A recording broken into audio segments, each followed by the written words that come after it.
प्रधानमंत्री नरेंद्र मोदी का आज 74वां जन्मदिन है। बीजेपी से सेवा पखवाड़ा के रूप में मना रही है और इस मौके पर उन्हें देश और विदेश से बधाइयां मिल रही हैं। तो वहीं उनके लिए प्रार्थना और दुआएं भी मांगी जा रही हैं। उज्जैन के मंदिर में भस्म आरती के दौरान पीएम मोदी के लिए विशेष पूजा की गई और उनकी लंबी उम्र के लिए प्रार्थना भी की गई है। ये तस्वीरें आप देखिए बाबा महाकाल के दरबार में, जहां बाबा महाकाल की विशेष सजावट की गई है, विशेष पूजा की गई है। प्रधानमंत्री नरेंद्र मोदी का 74वां जन्मदिन बहुत ही उल्लास के साथ, खुशी के साथ पूरे देश में जगह जगह मनाया जा रहा है। और ये देखिए, जब भस्म आरती के दौरान यहाँ पर प्रधानमंत्री नरेंद्र मोदी के स्वस्थ जीवन की कामना की जा रही है और विशेष पूजा यहाँ पर की गई है।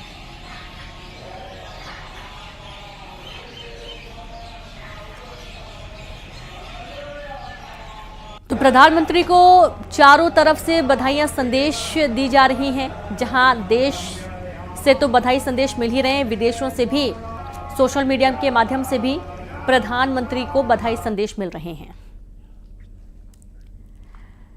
और इसी कड़ी में गृह मंत्री अमित शाह ने सोशल मीडिया एक्स पर पोस्ट करके शुभकामनाएं दी। उन्होंने लिखा कि पीएम मोदी ने अपने दशकों लंबे सार्वजनिक जीवन में राष्ट्र के लिए त्याग और समर्पण के नए मानदंड स्थापित किए हैं। देश में लंबे समय के बाद राष्ट्र प्रथम के विचार को पुनर्स्थापित करने का काम उन्होंने किया और संगठन से लेकर सरकार के सर्वोच्च शिखर तक की उनकी यात्रा में जन कल्याण व समाज के हर आयु वर्ग की चिंता सर्वोपरि रही है। प्रधानमंत्री नरेंद्र मोदी ने देश के जरूरतमंदों को न सिर्फ सशक्त बनाया, बल्कि विकसित भारत के निर्माण के संकल्प से पूरे देश को जोड़ने का काम किया। ऐसे दूरदर्शी राजनेता के मार्गदर्शन में देश हित के कार्यों में सहभागी बनना मेरे लिए सौभाग्य की बात है। अपने अथक परिश्रम, साधना व दूरदर्शिता से देशवासियों के जीवन में सकारात्मक बदलाव लाने वाले और भारत का गौरव बढ़ाकर विश्व में नई प्रतिष्ठा दिलाने वाले जनप्रिय प्रधानमंत्री नरेंद्र मोदी को जन्मदिन की हार्दिक शुभकामनाएं। ईश्वर से आपके स्वस्थ व सुदीर्घ जीवन की कामना करता हूं।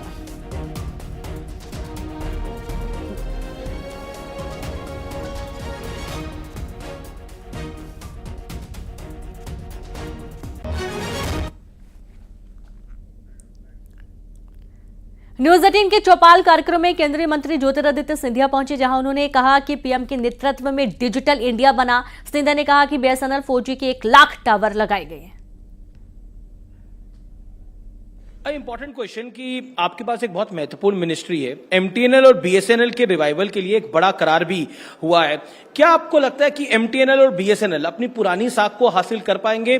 ये सवाल जो है बहुत महत्वपूर्ण है, क्योंकि गांव के दूर दराज इलाकों में उनकी कनेक्टिविटी। हमारी सोच और विचारधारा क्या है? टेलीकॉम के क्षेत्र में, जैसे नागर विमानन के क्षेत्र में, हमारे देश में कम से कम 3 प्लेयर्स होने ही चाहिए। अंतर्राष्ट्रीय जगत में कई देशों में इससे भी कम है, पर कम से कम भारत में, इतना विस्तृत देश है, इतने हमारे उपभोक्ता हैं, 3 से 3 तो प्लेयर्स होने ही चाहिए। और उसमें बीएसएनएल का एक बहुत महत्वपूर्ण एक दायित्व भी होता है। बीएसएनएल ने ये संकल्प लिया प्रधानमंत्री जी के दिशा निर्देश में कि 4G की टेक्नोलॉजी हम नवीन आधारित करेंगे, तो वो टेक्नोलॉजी हमारे 4G स्टैक को भारत आत्मनिर्भरता के आधार पर अपना टेलीकॉम इक्विपमेंट के आधार पे ही इंटरनेशनल क्वालिटी ऑफ सर्विस हमारे उपभोक्ता को हम लोग देंगे। इस संकल्प को लेके हम आगे बढ़े हैं। 1.5 साल 2 साल हमें लगे हैं अपनी डोमेस्टिक टेक्नोलॉजी को उत्पन्न करने के लिए अमीश, पर आज इस मंच से मुझे बड़ी खुशी है आपको कहते हुए, प्रधानमंत्री जी के नेतृत्व में हमारा 4G स्टैक रेडी है। 4 कोर होते हैं देश के चारों कोने में, हमारे चारों कोर फंक्शनल हैं।